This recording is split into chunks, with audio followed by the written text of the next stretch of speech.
Hello students. तो बच्चों, हम फिर से आ गए हैं। टॉप 100 क्वेश्चन चल रहे थे हमारे, बेस्ट 100 क्वेश्चन कहो बल्कि, फिजिक्स के चैप्टर नंबर 1, 12th वाला जो चैप्टर है इलेक्ट्रिक चार्जेस एंड फील्ड, और उसके 3 सवाल हमने लगाए थे। अभी वो 3 नहीं, बेसिकली उसके कई पार्ट थे। तो अगर आप देखोगे तो वो कई सारे क्वेश्चन हो गए थे, अराउंड 14-15 क्वेश्चन के करीब हो रहे थे। चलो आज भी शुरू करते हैं क्वेश्चन नंबर 4 से, और इसमें देखते हैं कि क्या क्या बोला है और करते हैं शुरू। आई थिंक आप लोगों को पहली वीडियो में बहुत मजा आया होगा। इस वीडियो को आगे बढ़ाओ, डेली का डेली एक रजिस्टर बनाओ अलग से, उसमें ये क्वेश्चन सॉल्व करो। मतलब एक चैप्टर को आप करके देखो पूरा कंप्लीट, पूरा एक चैप्टर जिसके 100 क्वेश्चन आपने लगा लिए, उस चैप्टर का आपका कॉन्फिडेंस अलग होगा, अलग लेवल का आपका थिंकिंग होगा, अलग लेवल का कॉन्फिडेंस होगा। कैसे भी सवाल आपके सामने आए, NEET level, JEE mains level, आपको लगेंगे बिल्कुल आसान कि हाँ हम इनको कर लेंगे। एक एक कॉन्फिडेंस रहेगा, ठीक है ना। चलो बढ़ते हैं आगे और देखते हैं क्या बोला है सवाल के अंदर। How many electrons are there in 1 coulomb of negative charge. मान लीजिए 1 कूलम का नेगेटिव चार्ज है और उसमें कितने इलेक्ट्रॉन मौजूद है, ये कैलकुलेट करना है। तो 1 कूलम का जो नेगेटिव चार्ज है बच्चों, उसमें कितने इलेक्ट्रॉन मौजूद है ये हमें बताना है। भाई ये समझ लो, मान लीजिए एक बॉडी है हमारे पास, उसके ऊपर माइनस चार्ज है, माइनस चार्ज है, उस पे टोटल माइनस का 1 कूलम चार्ज है, माइनस का 1 कूलम चार्ज। आपको बताना है -1 कूलम चार्ज में कितने इलेक्ट्रॉन्स होते हैं, क्योंकि ये तो पता है ना हमको कि इलेक्ट्रॉन पे ही चार्ज माइनस का होता है। एक इलेक्ट्रॉन पे चार्ज होता है -E, 2 इलेक्ट्रॉन पे माइनस का 2E। इसी तरीके से n इलेक्ट्रॉन्स पे चार्ज हो जाएगा माइनस का Ne। उसके लिए हम एक फॉर्मूला यूज करते हैं, किसी भी बॉडी पर अगर n इलेक्ट्रॉन्स दे दिए जाएं तो उस पे माइनस चार्ज आ जाएगा। कितना? Q is equal to minus का n इंटू ई। ये है कि किसी भी बॉडी को अगर आप n इलेक्ट्रॉन दे देंगे, ये पढ़ा होगा आप लोगों ने क्वांटाइजेशन ऑफ चार्ज में, कि जब भी हम किसी बॉडी को इलेक्ट्रॉन देते हैं तो उस बॉडी पे माइनस चार्ज आ जाता है।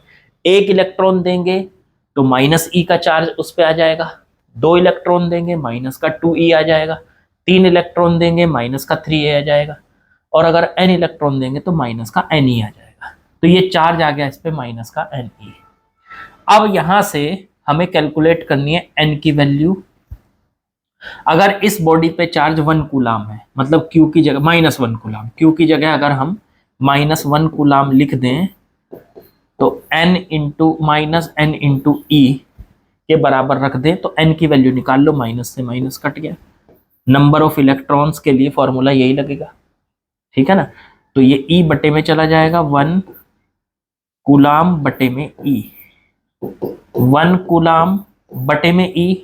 ई पे, ई का मतलब होता है एक इलेक्ट्रॉन पे चार्ज या प्रोटॉन पे चार्ज, दोनों पे सेम ही होता है, बस इलेक्ट्रॉन पे माइनस होता है, प्रोटॉन पे प्लस होता है।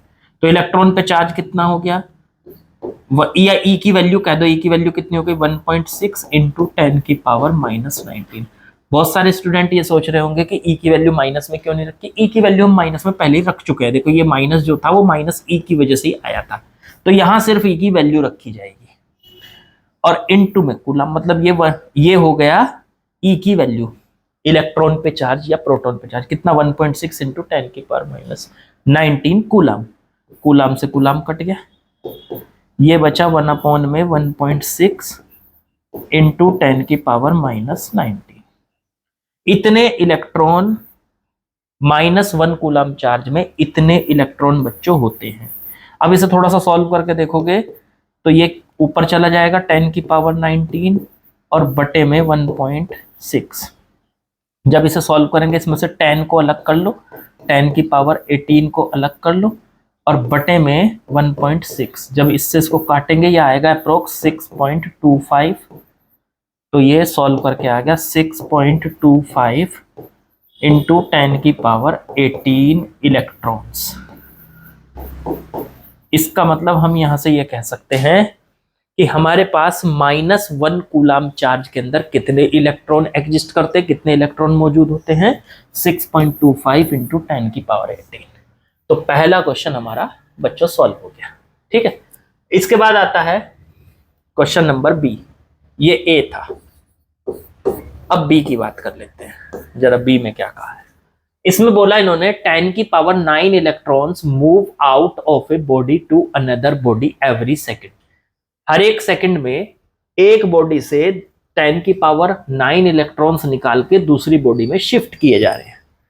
ऐसे समझ लो, एक बॉडी ये रही, एक बॉडी ये रही, इसमें से हर सेकंड 10⁻9 इलेक्ट्रॉन्स निकाल के एवरी सेकंड निकाल के दूसरी बॉडी में डाल दिए जाते हैं। ए बॉडी से बी बॉडी में डाल दिए जाते हैं एवरी सेकंड, एवरी सेकंड। तो हर सेकंड में 10⁻9 इलेक्ट्रॉन एक बॉडी से दूसरी बॉडी में डाल दिए जाते हैं, ऐसा इन्होंने बोला। देखो ये रहा। ठीक है, अब बोला इन्होंने how much time is required to get a total charge 1 coulomb on the other body. अब जब यहां से इलेक्ट्रॉन निकाल के इसमें डाले जाते हैं तो इस जिससे निकाल रहे हो उस पे तो बॉडी पे प्लस चार्ज आ जाएगा बच्चों, और जिसमें इलेक्ट्रॉन डाल रहे हो उस पे माइनस चार्ज आ जाएगा। ठीक है, अब ये पूछा है कि ये बताइए कि जो दूसरी बॉडी है उस पे 1 कूलाम चार्ज, अब बेसिकली इस पे 1 कूलाम चार्ज कितने टाइम में आएगा ये पूछ रहे हैं। अब पहली बात तो इस पे 1 कूलाम नहीं, इस पे आएगा -1 कूलाम। माइनस में आएगा मतलब होगा 1 कूलाम लेकिन माइनस में होगा। तो ये बताना है कि कितना समय इसको लगेगा, कितना समय लगेगा। सोचो जरा, ये क्वेश्चन थोड़ा सा सोचने का है। अब पहले तो सर एक काम करो ना, ये निकाल लो कि इससे इस पे शिफ्ट करेंगे तो 1 कूलाम चार्ज कितने इलेक्ट्रॉन्स को शिफ्ट करने पर आएगा। तो मान लो हमने इसको n इलेक्ट्रॉन दे दिए, यहां से इस पे शिफ्ट कर दिए, और इलेक्ट्रॉन दे दिए इसको टोटल n इलेक्ट्रॉन्स देने के बाद इस पे 1 कूलाम चार्ज आ गया। तो वो n की वैल्यू निकाल लो। तो अभी निकाली, देखो ये निकाली है। n बराबर होता है Q/E। चार्ज कितना है 1 कूलाम। ये देखो फॉर्मूला ही है ना, Q बराबर NE। यहां से n की वैल्यू निकाल ली Q/E। तो n की वैल्यू, E की वैल्यू रख ली 1.6 इंटू 10⁻19। सॉल्व करके देखो, अभी दिखाया मैंने, ये आया 6.25 इंटू 10⁻18। ये आ गया बच्चों आपका 6.25। इतने इलेक्ट्रॉन लगेंगे इधर से इधर शिफ्ट करने में, मतलब इतने इलेक्ट्रॉन शिफ्ट करने पड़ेंगे हमको, तब जाके 1 कूलाम चार्ज इस पे बॉडी पे आएगा। अब हर सेकंड हम कितने कर रहे हैं, हर सेकंड कितने इलेक्ट्रॉन कर रहे हैं, टाइम चाहिए ना हमको। तो ठीक है, तो इसको थोड़ा सा नीचे कर देता हूं मैं, मतलब ऊपर कर देता हूं। हम हर सेकंड कर रहे हैं 10 की पावर कितने कर रहे थे, एक मिनट ऊपर को देख लेता हूं, 10⁻9 इलेक्ट्रॉन। हम हर सेकंड 10⁻9 इलेक्ट्रॉन, मतलब हम यहां से कह सकते हैं कि 10⁻9 इलेक्ट्रॉन शिफ्ट कर रहे हैं हम दूसरी बॉडी पर। कितने टाइम लगा रहे हैं इतने इलेक्ट्रॉन शिफ्ट करने में, 1 सेकंड का। तो 1 इलेक्ट्रॉन को शिफ्ट करने में कितना टाइम लगेगा, इसे बटे में ले जाओ तो 1/10⁻9 सेकंड का 1 इलेक्ट्रॉन को। और कितने करने हैं हमको, 1 कूलाम कंप्लीट करने के लिए हमें कितने इलेक्ट्रॉन करने हैं कंप्लीट, 6.25 इंटू 10⁻18 इलेक्ट्रॉन शिफ्ट करने के लिए कितना टाइम लगेगा। तो इससे कर दो मल्टीप्लाई, 1/10⁻9 और इंटू में 6.25 इंटू 10⁻18। ठीक, 9 से 18 कट कर दो, 9 बचेगा 10 की पावर। तो ये आ गया 6.25 इंटू 10⁻9 सेकंड। इतने सेकंड बच्चों उसको लगेंगे।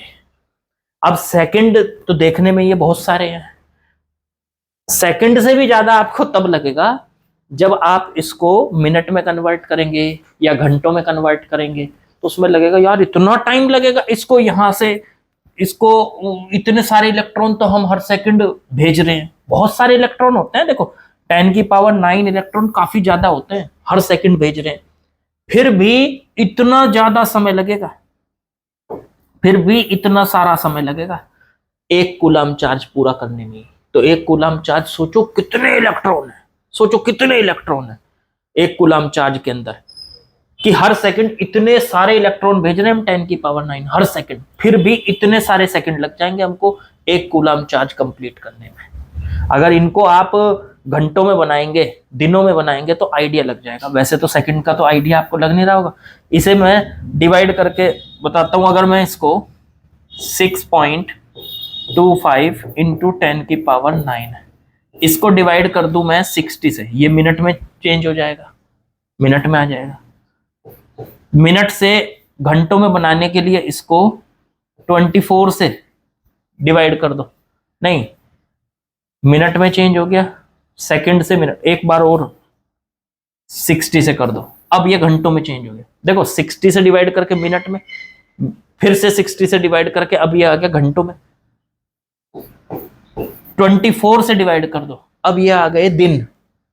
और 365 से डिवाइड कर दो तो ये अब आ गए साल। कितने साल लगेंगे इसको, साल लगेंगे, हाँ इतने लगेंगे। तो इसको डिवाइड करके देख लो ये अप्रोक्स कितना बन रहा है। देखो मैं कैलकुलेटर में करके देखता हूं। तो अप्रोक्स बच्चों ये 198.1 आ रहा है, 198.1 ईयर्स। इतने साल लगेंगे, 200 साल लगेंगे 1 कूलम चार्ज को कंप्लीट होने में।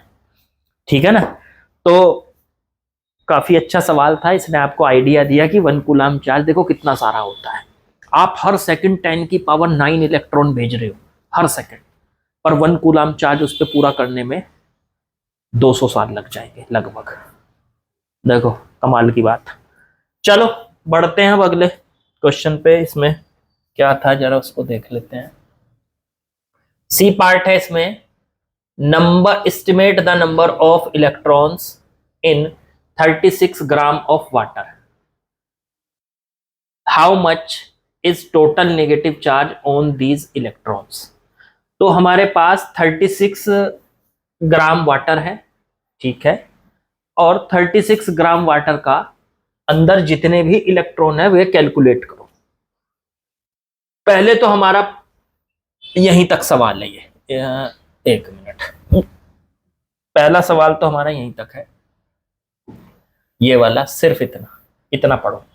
Estimate the number of electrons in 36 gram of water. 36 gram water के अंदर कितने इलेक्ट्रॉन्स होंगे ये कैलकुलेट करना है। चलो इसको ही करते हैं पहले तो calculate.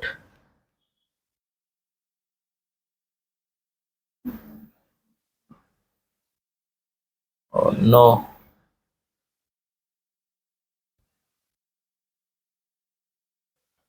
Thirty six gram of water, C part, ये बच्चों आ गया सी पार्ट। 36 ग्राम वाटर है, ठीक है। अब पहले तो वाटर का फॉर्मूला आपको पता है क्या होता है, H2O।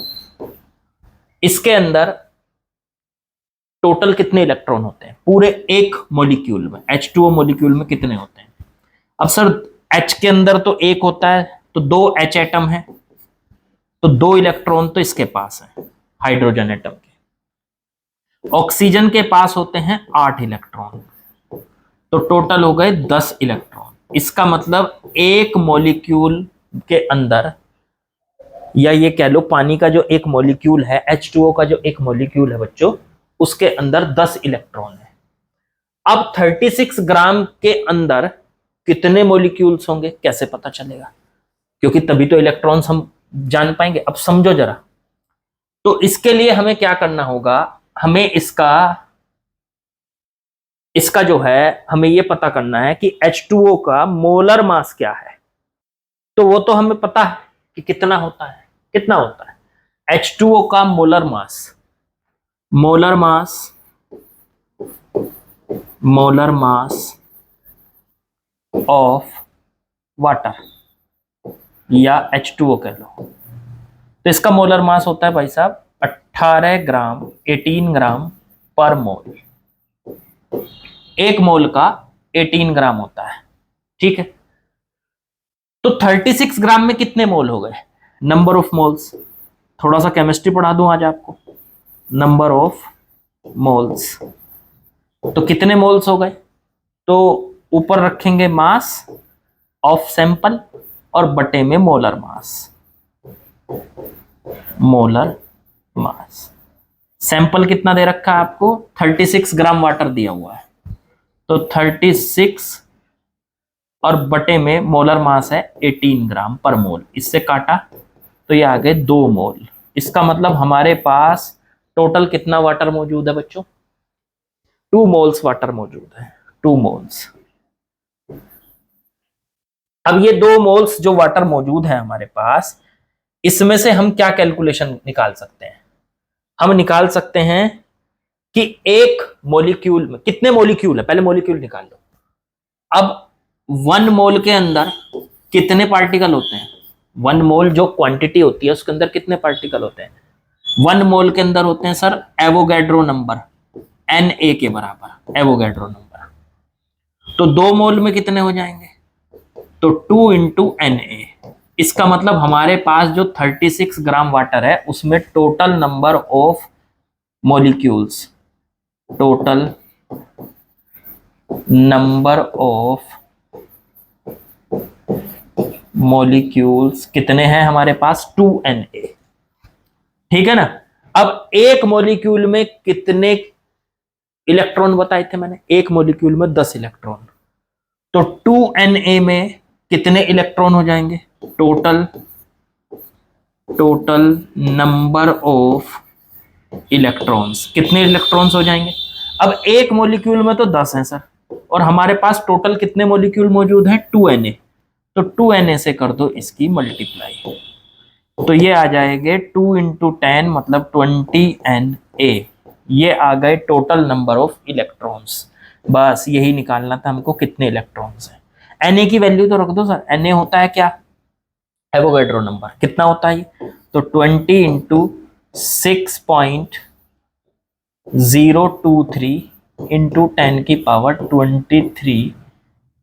ये आ गए टोटल मॉलिक्यूल्स, इतने मॉलिक्यूल्स हो गए। इसमें अंदर मल्टीप्लाई कर लो तो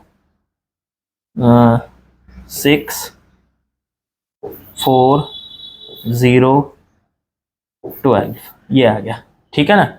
और पॉइंट लगेगा, अब एक 0 बढ़ा दो तो पॉइंट लगेगा 3 के बाद, तो यहां लग जाएगा टोटल, तो 120 इंटू 10 की पावर 3 23 इतने इलेक्ट्रॉन्स इसके अंदर मौजूद हैं। अगर आप टोटल इलेक्ट्रॉन काउंट करो ना कि 36 ग्राम के अंदर 36 ग्राम हमारे पास वाटर है, तो उसके अंदर टोटल कितने मॉलिक्यूल्स हैं, टोटल कितने इलेक्ट्रॉन्स हैं, तो ये है 120.46 इंटू 10 की पावर 23 इलेक्ट्रॉन्स, इतने इलेक्ट्रॉन मौजूद हैं।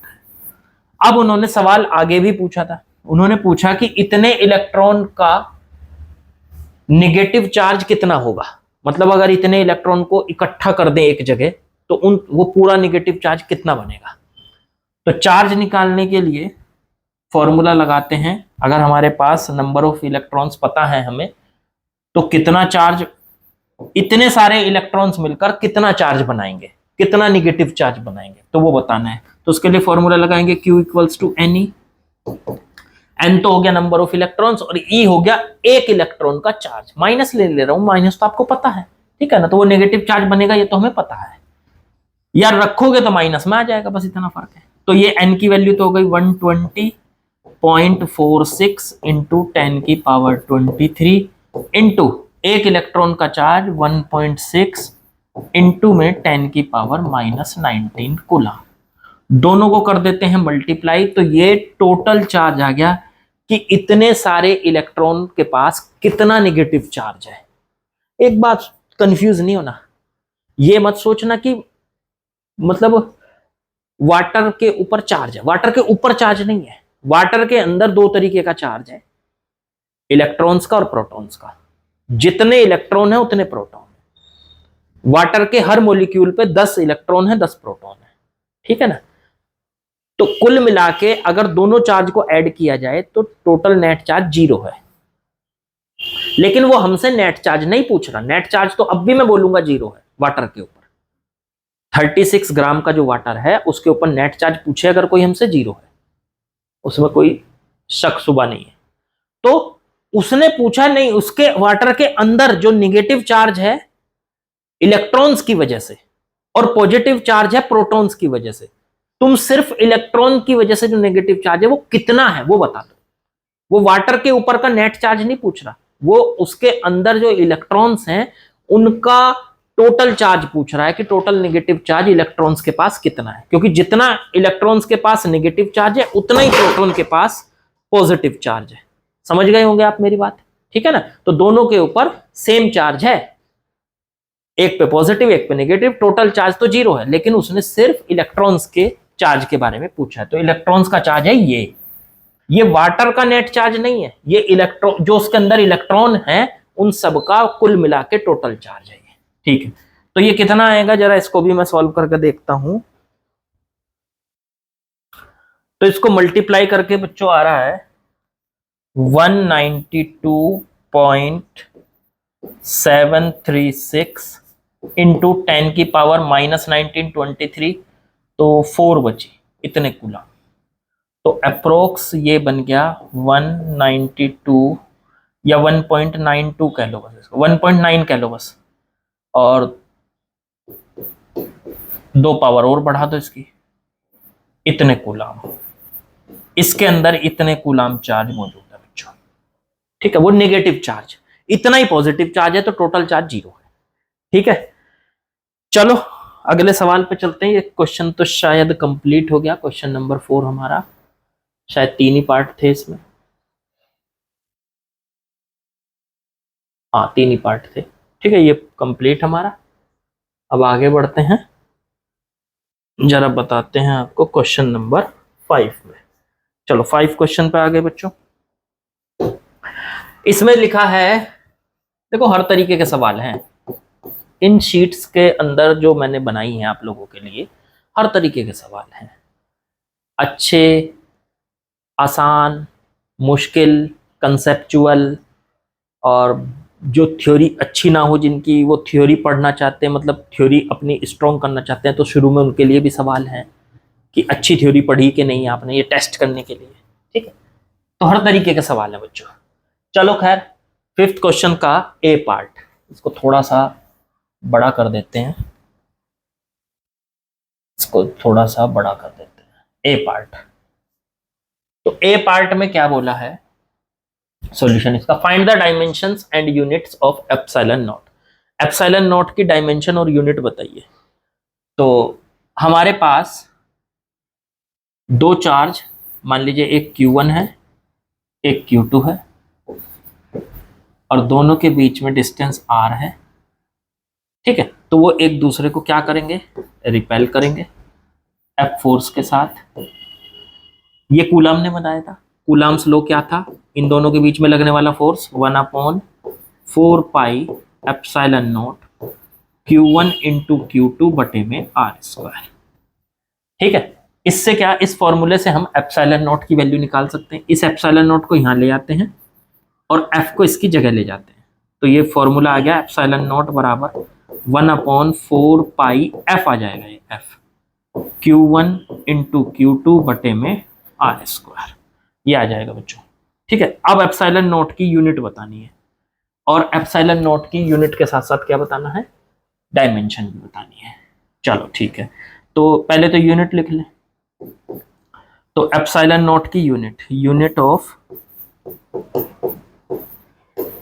एप्सिलॉन नॉट, तो इसमें क्या लिखेंगे 1/4 पाई, 4 पाई की कोई यूनिट नहीं होगी, 4 और पाई दोनों कांस्टेंट है, F की होगी न्यूटन, ठीक है।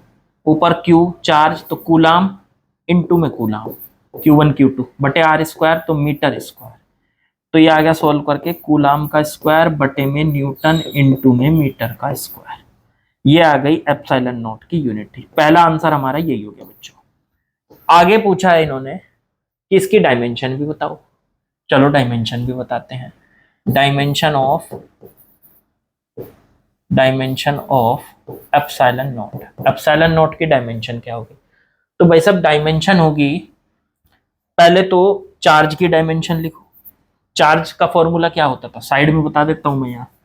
चार्ज का फॉर्मूला हुआ करता था Q equals to I into T, current into time. Current की डायमेंशन A, टाइम की T, तो चार्ज की डायमेंशन हो गई AT, वो रख दो यहाँ। तो ऊपर तो है, देखो आप यूनिट से भी डायमेंशन बना सकते हैं। यूनिट में ऊपर क्या है, कूलाम। कूलाम मतलब चार्ज, तो कूलाम का स्क्वायर चार्ज का स्क्वायर, तो चार्ज हो गया A इंटू में T का स्क्वायर बटे में। नीचे है न्यूटन। न्यूटन मतलब न्यूटन मतलब फोर्स। तो फोर्स की डायमेंशन क्या होती थी, MLT-2 इंटू, फिर है मीटर डिस्टेंस, तो मीटर की डायमेंशन होती थी L, उसका स्क्वायर, मीटर का स्क्वायर तो L का स्क्वायर।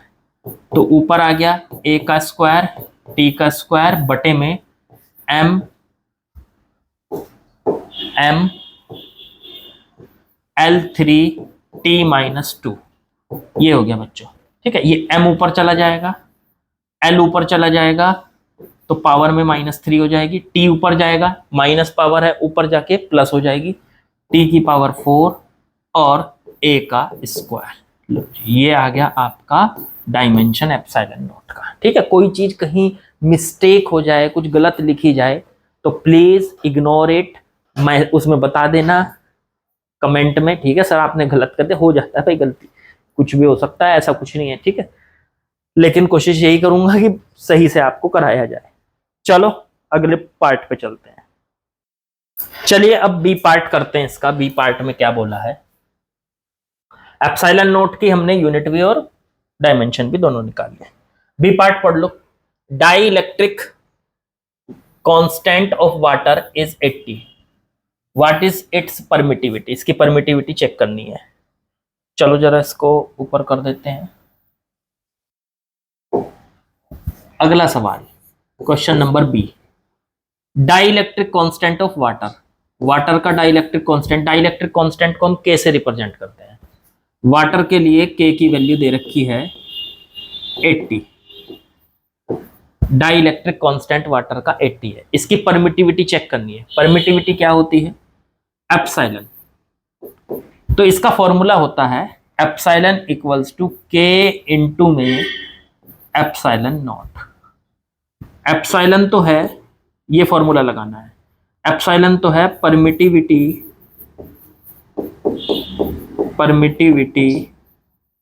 ऑफ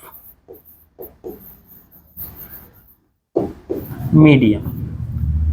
K है dielectric constant, dielectric constant of medium, और एप्सिलॉन नॉट है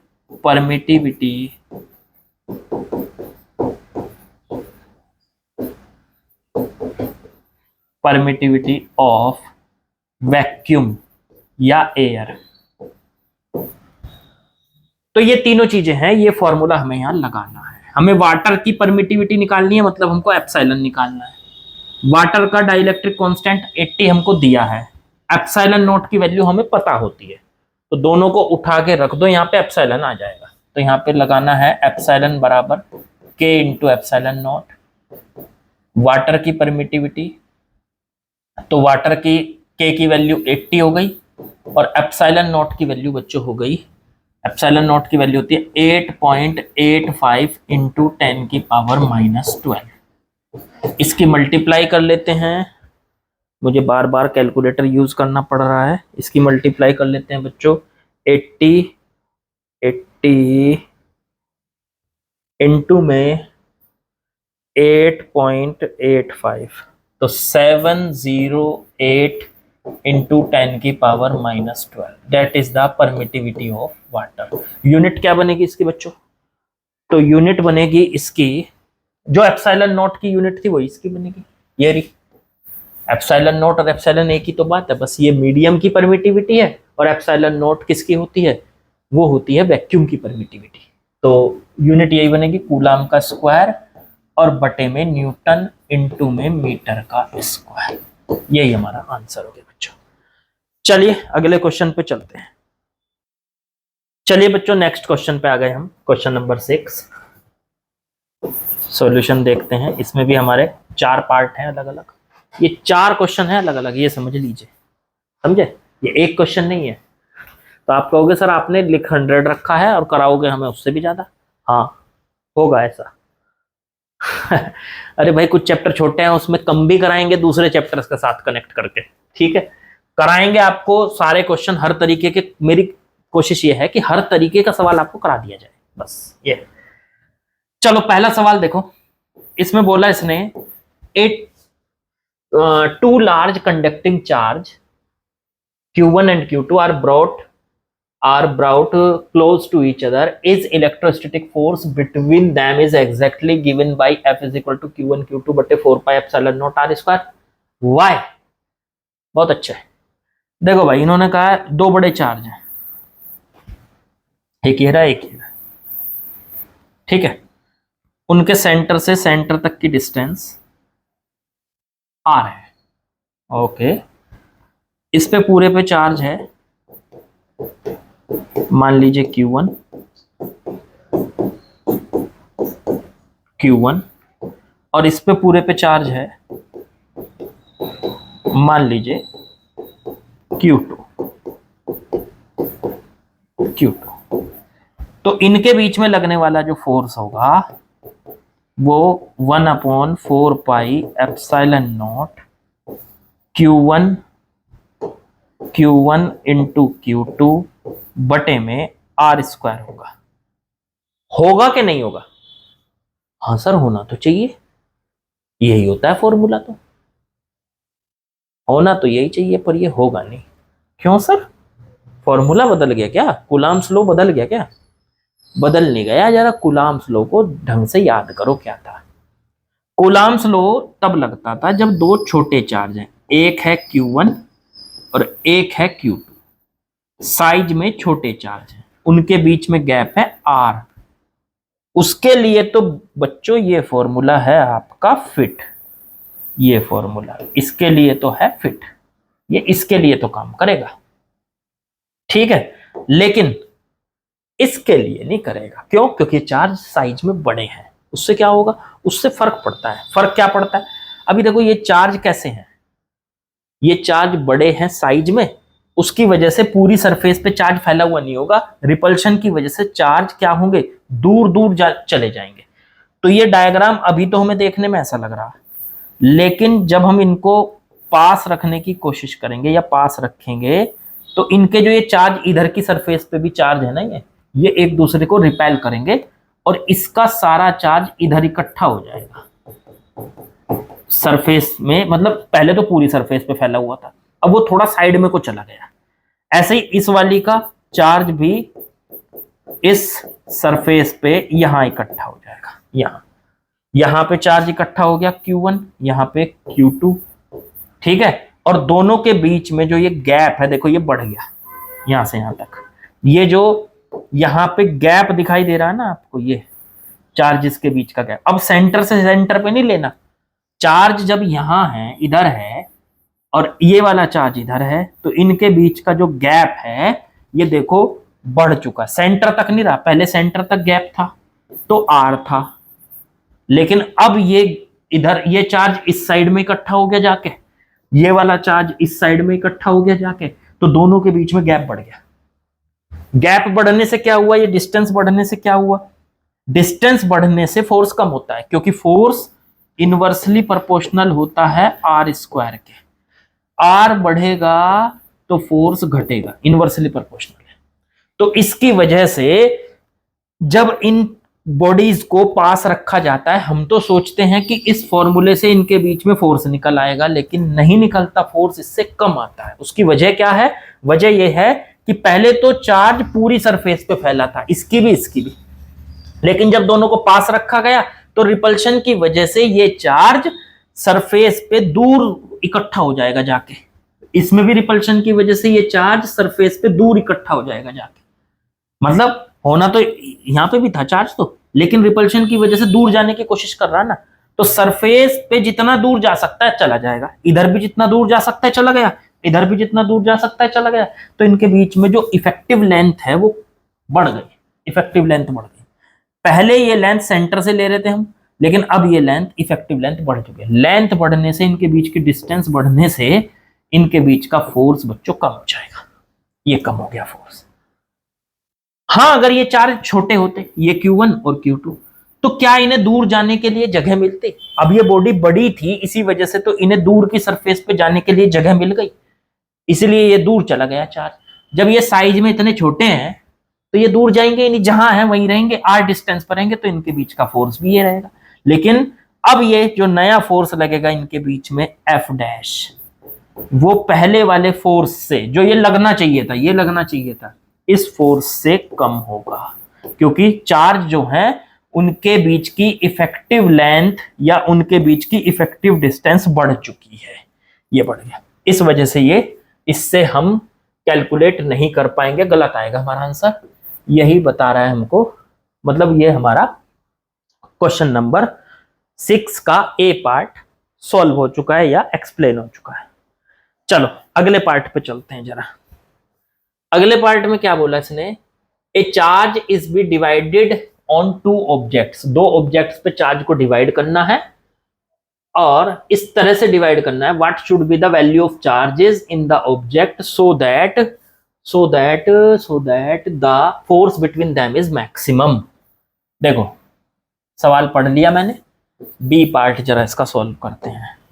बी पार्ट में क्या बोला है, इसने बोला है कि एक क्यू चार्ज है, ये रहा, उसको दो बॉडी के ऊपर डिस्ट्रीब्यूट कर दो, कुछ इसे दे दो, कुछ इसे दे दो। हमने मान लो इसको दे दिया Q, तो बाकी का जो बचा वो कितना है, capital Q minus small q, वो दे दिया इस बॉडी को।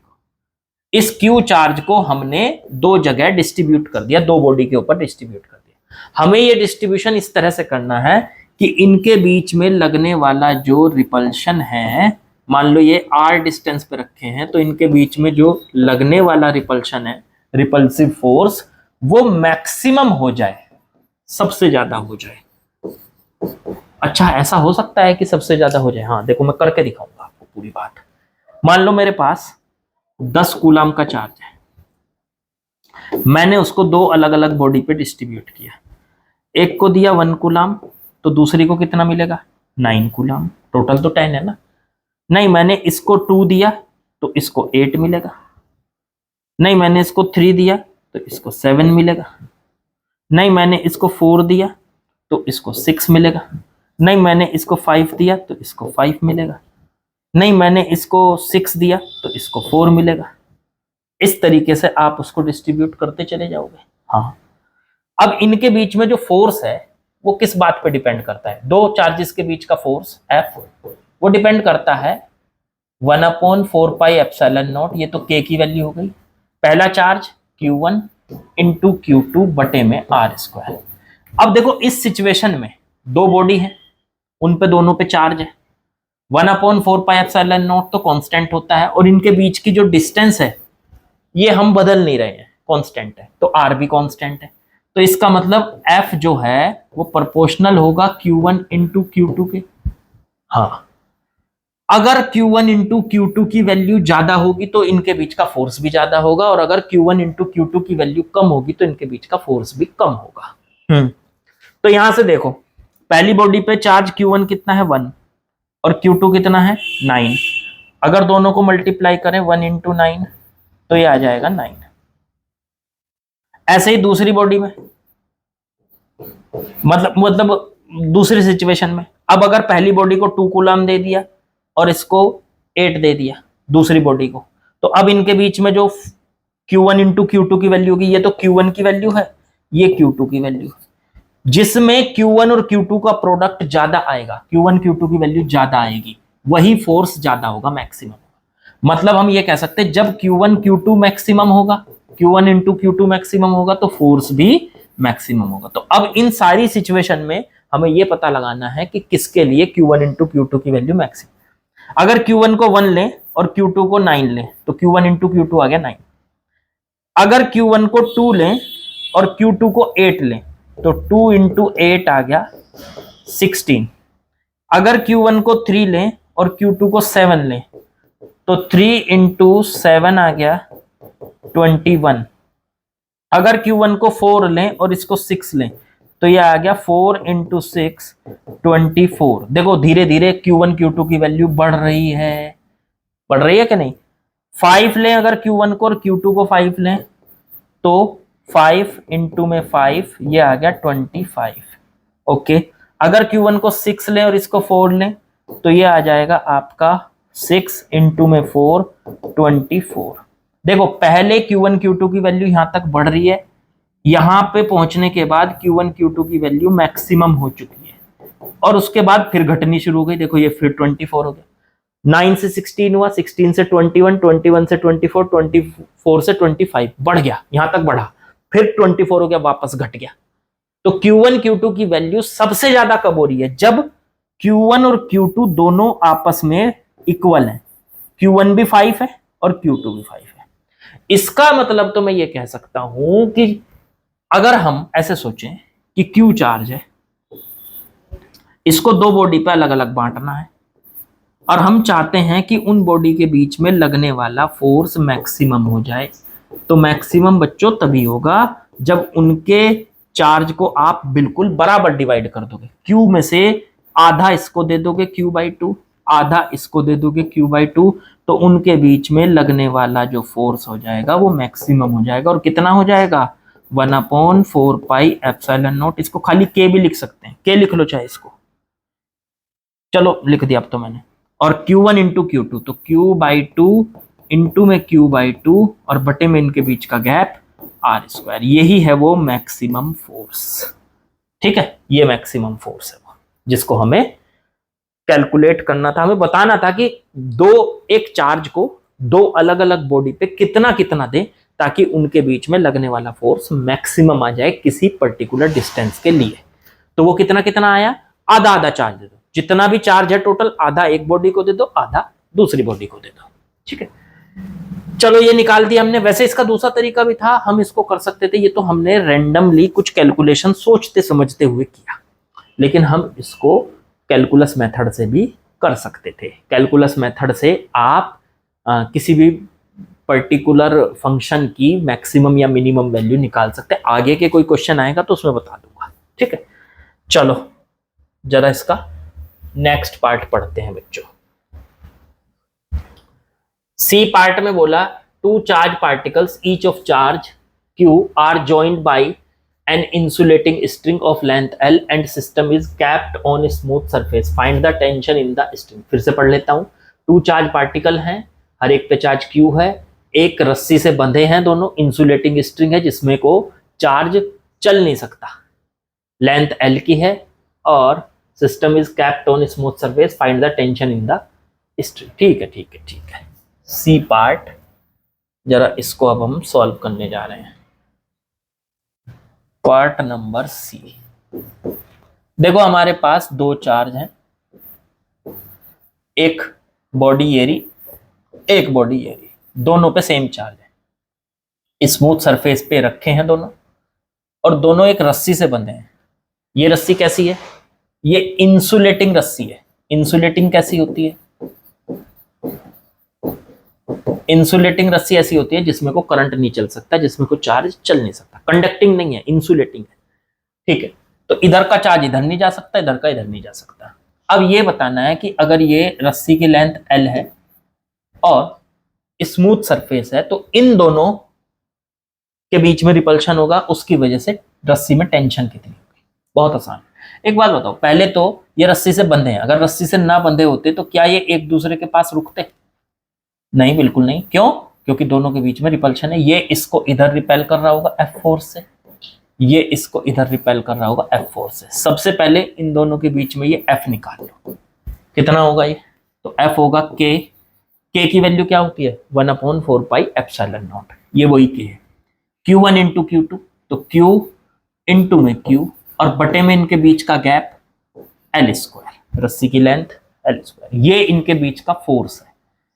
अब इसे सॉल्व करके ऐसे भी लिख सकते हैं KQ² बटे L², ये इन दोनों के बीच में लगा। अब रस्सी में टेंशन निकालनी है, तो रस्सी में टेंशन निकालने के लिए आप इसका फ्री बॉडी डायग्राम, आपको पता है रस्सी में टेंशन दो तरफ होती है।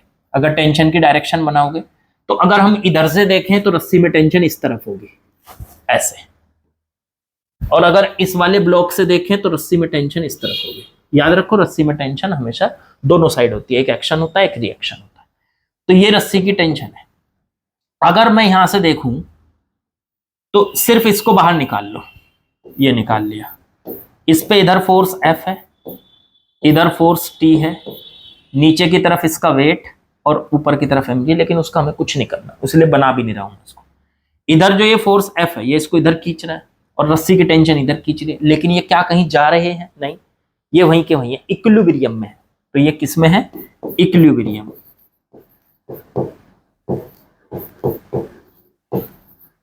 ये इक्विलिब्रियम में है। तो इक्विलिब्रियम की वजह से क्या होगा? फोर्स बैलेंस हो जाएंगे, आगे का फोर्स बैलेंस कर लेगा पीछे के फोर्स को, तो आगे वाले फोर्स ने कट कर दिया पीछे वाले फोर्स को, मतलब आगे वाला फोर्स मैग्नीट्यूड वाइज इक्वल है पीछे वाले फोर्स के। आगे वाला फोर्स F, पीछे वाला T, दोनों मतलब पूरी बॉडी इक्विलिब्रियम में है, तो दोनों फोर्स एक दूसरे को कैंसिल कर देंगे। इसका मतलब आगे वाला फोर्स बराबर होगा पीछे वाले फोर्स के। तो F की वैल्यू T के बराबर आ गई। तो T कितना आ गया? F, मतलब यही तो निकालनी थी हमें टेंशन। तो टेंशन कितनी आ गई? फोर्स F के बराबर। F कितना है? ये रहा।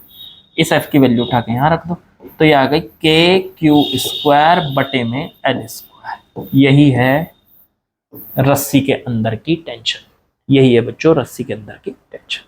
तो मेरे ख्याल से आप लोगों को समझ में आ गया होगा क्या हुआ।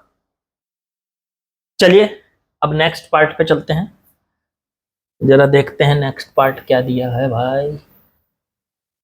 ये दिया है आपका, अरे यार इनको बार बार उठा के ऊपर नीचे करने के बजाय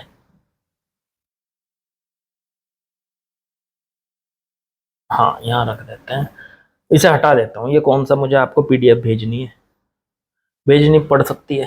चलो आगे सॉल्व कर लेंगे।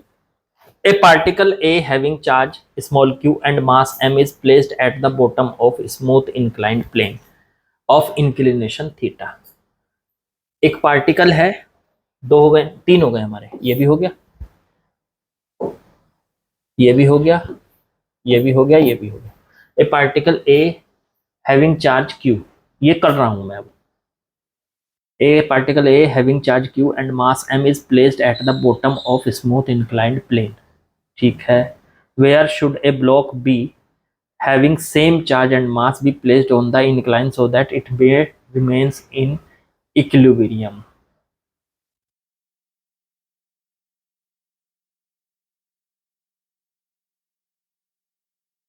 कहाँ पे ब्लॉक बी को रखा जाना चाहिए? ठीक है, समझ गया मैं सवाल। आप लोग पढ़ लो इसको एक बार, मैंने तो पढ़ लिया। अब जरा इसको मैं कर देता हूं। देखो इन्होंने ये बोला कि हमारे पास इसका जो सॉल्यूशन है पार्ट डी का, हमारे पास एक इंक्लाइंड प्लेन है, उस इंक्लाइंड प्लेन के बॉटम पे एक चार्ज रखा है जिसका मास m है और चार्ज q है, एक बॉडी रखी है, ठीक है। अब यहां से कितनी दूर एक और सेम मास और सेम चार्ज की बॉडी रखनी चाहिए ताकि वो नीचे ना गिरे? ये तो फिक्स है पहले से ही नीचे वाला तो, लेकिन ये नीचे ना गिरे। अब आप सोचोगे सर ये कैसे बच सकता है नीचे गिरने से? ये तो नीचे आएगा। क्यों आएगा? क्योंकि इसका वेट नीचे की तरफ लगा हुआ है भाई। इस पे mg ऐसे लगा हुआ है, इस mg के दो कंपोनेंट कर सकता आप, इधर mg cos थीटा और इधर होगा mg sin थीटा, ठीक है। इधर होगी नॉर्मल रिएक्शन, ठीक है, और कोई इन दोनों के बीच में लग रहा होगा रिपल्शन, तो इस पे लग रहा होगा रिपल्सिव फोर्स F। ओके, अब हाँ सर एक बात समझ में आ गई, ये mg sin थीटा इसको नीचे लेके आएगा भाई। इसका अगर मैं सिर्फ इसका फ्री बॉडी डायग्राम निकाल लूं यहां से, सिर्फ इसका तो इसको नीचे खींच रहा है कौन? mg sin theta. और ऊपर इसको कौन ले जाना चाहता है, इस पे पीछे की तरफ फोर्स लगा हुआ है ये F, इन दोनों के बीच का रिपल्शन F, कूलम्ब्स लॉ से F को निकाल सकते हैं। ठीक है, तो ये नीचे आने से कैसे बचेगा? नीचे आने से तब बचेगा अगर ऊपर का फोर्स और नीचे का फोर्स आपस में बैलेंस हो जाए, एक दूसरे को कैंसिल कर दें।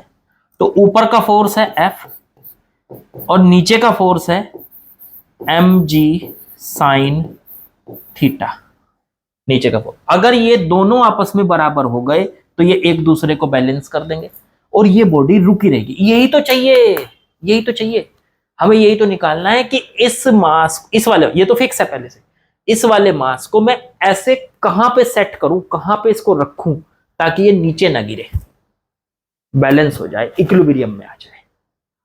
तो मैंने मान लिया, मैंने इसको r डिस्टेंस पे सेट कर दिया, r डिस्टेंस पे ये बैलेंस हो गया। कैसे? इसको नीचे खींच रहा है mg साइन थीटा और रोक रहा है कौन? F, दोनों आपस में बराबर हैं, तो बराबर हो गया, तो मतलब ये इक्विलिब्रियम में आ गई बॉडी, ये रुक गया। क्या मैं यहां से r की वैल्यू निकाल सकता हूं कि इन दोनों के बीच की डिस्टेंस कितनी होगी? हाँ बिल्कुल, पहले F निकाल लो। इन दोनों के बीच में रिपल्शन लगेगा कितना? तो इन दोनों के बीच में रिपल्शन लगेगा K, 1/4 पाई एप्सिलॉन नॉट को K क्या देते हैं? Q1 इंटू Q2, तो Q इंटू में Q और बटे में इनके बीच का गैप R स्क्वायर। इसे कह सकते हो आप K Q स्क्वायर बटे में R स्क्वायर। ये F की वैल्यू उठा के यहां रख दो, तो ये आ गया आपका K Q स्क्वायर बटे में R स्क्वायर बराबर mg साइन थीटा। ये इसके साथ बैलेंस। क्या मैं यहां से R की वैल्यू निकाल सकता हूं? तो बिल्कुल R को यहां ले जाओ, mg साइन थीटा को इसकी जगह ले आओ, तो R स्क्वायर आ गया यहाँ, ये आ गया K Q स्क्वायर बटे में mg sine theta, mg sine theta. अगर मैं R की वैल्यू निकालूं तो ये अंडर रूट में पहुंच जाएगा सारा, K, R स्क्वायर था इधर, स्क्वायर हटाया, तो K Q स्क्वायर बटे में mg साइन थीटा। लो जी, ये आ गया हमारे पास R का वैल्यू। बस यही हमारा आंसर है, आंसर। तो मेरे ख्याल से आपको समझ में आ गया कि हमें इसे कितना दूर रखना पड़े। भाई इसको नीचे कौन खींच रहा है? mg साइन थीटा, और रोक कौन रहा है? इन दोनों के बीच का रिपल्शन।